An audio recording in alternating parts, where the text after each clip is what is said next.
இன்னைக்கு நீ யாருமே ஆஸ்பத்திரிக்கு போக முடியாதாட்டு இருக்குது.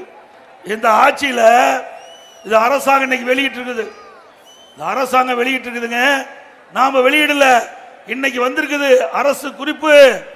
இன்றைக்கு நாமக்கல் மாவட்டத்தில் கிட்னி திருடி இருக்கிறாங்க.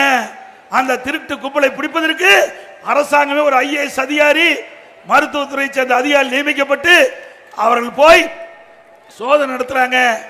யாரு அதுல சம்பந்தப்பட்டிருக்காங்கன்னா திமுக கட்சிக்கு சொந்தமான தனலட்சுமி சீனிவாசன் மருத்துவமனை பெரம்பலூர் மற்றும் சிதார் மருத்துவமனை திருச்சி ஆகிய மருத்துவமனைக்கு மனித உறுப்பு மாற்று அறுவை சிகிச்சை சட்டம் 1994 பிரிவு 16 உட்பிரிவு 2 படி சிறுநீரக மாற்று அறுவை சிகிச்சை மேற்கொள்ள வழங்கப்பட்ட உரிமை பொதுமக்கள் நலன் கருதி தற்காலிகமாக நிறுத்தி வைக்கப்பட்டது.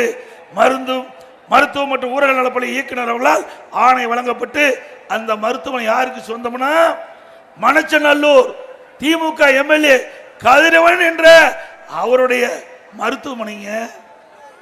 ஏங்க இவரெல்லாம் நம்பி ஓட்டு போட்டு ஜெயிக்க வச்சா உடல் இருக்கிறதெல்லாம் பாட்டு பாட்டா கட் பண்ணி எடுத்துட்டு போயிடுவாங்க. பாட்டு பாட்டா இன்னைக்கு யாருடைய மருத்துவமனை? திமுக MLA அவர்களுக்கு சார்ந்த நிறுவன மருத்துவமனையிலிருந்து கிட்னி திருடப்பட்டதாக அவர்களுடைய அறிக்கை, திமுக அரசாங்கம் கொடுக்கப்பட்ட அறிக்கை. நாம சொல்லல. இப்படிப்பட்ட ஆட்சி தேவையா?